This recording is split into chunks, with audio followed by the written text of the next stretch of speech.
Shalom, selamat pagi saudaraku.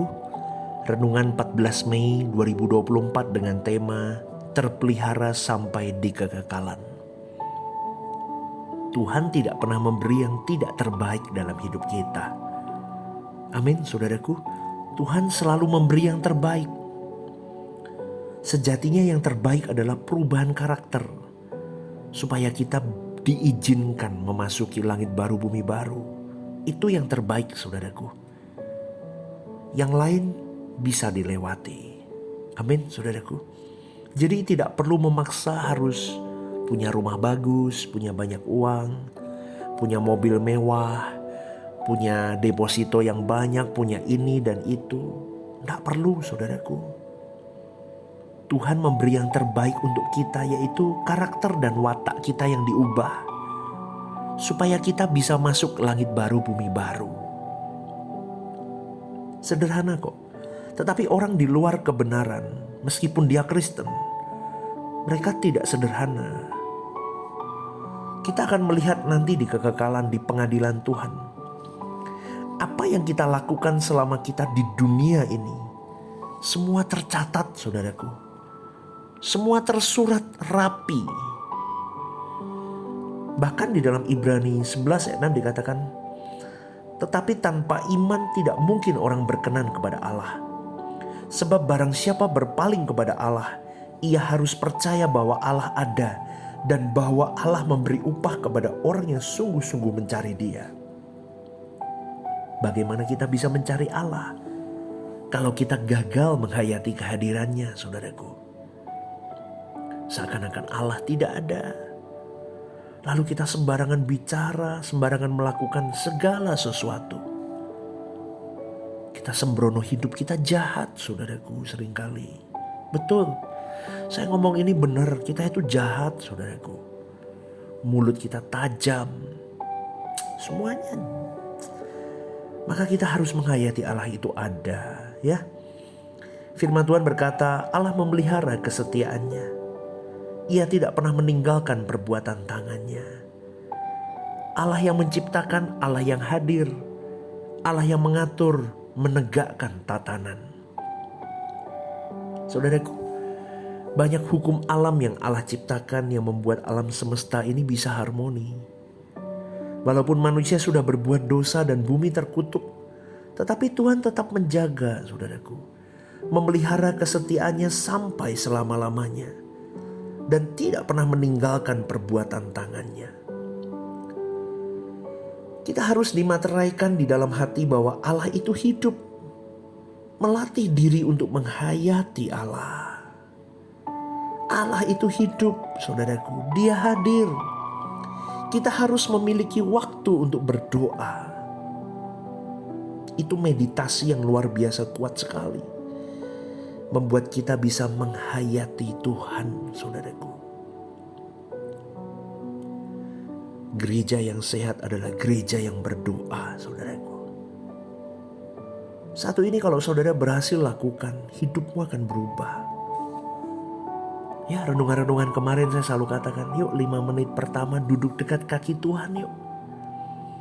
Kalau engkau sudah terkoneksi dengan sumber hidup, yaitu Tuhan itu sendiri, di dalam jam doamu, saudaraku, hidupmu akan berubah. Betul, lama-lama Tuhan akan men-shaping dirimu tentang Tuhan, everything tentang Tuhan dalam hidupmu. Tetapi untuk menghayati keberadaan Allah di setiap saat itu bukan hal yang mudah, apalagi di dalam kondisi yang sulit. Oh, kondisi yang sulit mungkin lebih mudah, saudaraku.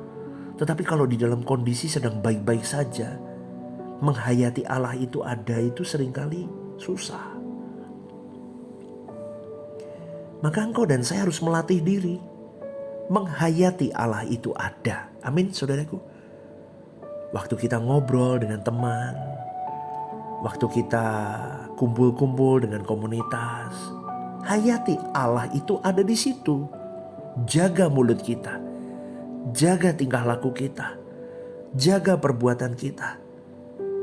Karena seringkali kita melakukan sesuatu yang sembrono. Kita tidak peduli ada Tuhan yang hadir.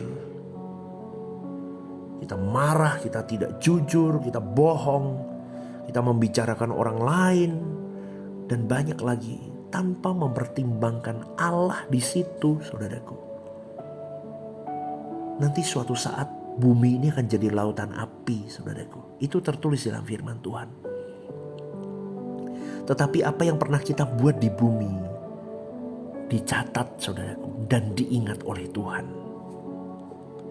Kita tidak ada daerah netral, tidak ada. Kita ada di daerah yang bertuan. Siapa tuannya? Dunia atau Tuhan? Jadi kita terus harus menghayati, kalau kita memang hidup di area Tuhan, kita harus menghayati bahwa Allah itu hidup, saudaraku. Allah itu ada. Allah itu beserta dengan kau dan saya. Kita harus menghormati Dia dengan setulus hati. Tentu menghormati Allah tidak cukup karena takut dihukum. Itu kelas yang paling rendah, saudaraku. Atau mungkin aku takut masuk neraka. Aduh, saudaraku, itu kelas berjalan dengan Tuhan yang paling murah, sembarangan, saudaraku. Kita takut kepada Dia karena kita menghormati Dia. Ini kelas tinggi. Kita takut kepada Dia karena kita mengasihi Dia, mencintai Dia dengan tulus. Wah, itu berkelas, saudaraku. Cintamu dengan Tuhan berkelas. Maka kita perlu mendengar firman agar kita mengerti dan percaya bahwa alam semesta ini diciptakan oleh Dia. Allah itu ada dari kekal. Jadi bumi kita ini seperti debu dibanding jagat raya yang tidak terbatas. Kita ini debu di dalam debu, saudaraku. Tapi Allah semesta alam yang sudah ada dari kekal mengasihi dan memperhatikan kita. Keren gak, saudaraku? Anda pernah berpikir itu gak? Kalau Anda berpikir sampai di titik itu, kita bisa merespon kasih Tuhan itu dengan proporsional. Dia rela memberikan putra tunggalnya. Maka saya selalu berkata apa? Kita berutang kehidupan. Kita berutang kebaikan kepada Tuhan, saudaraku.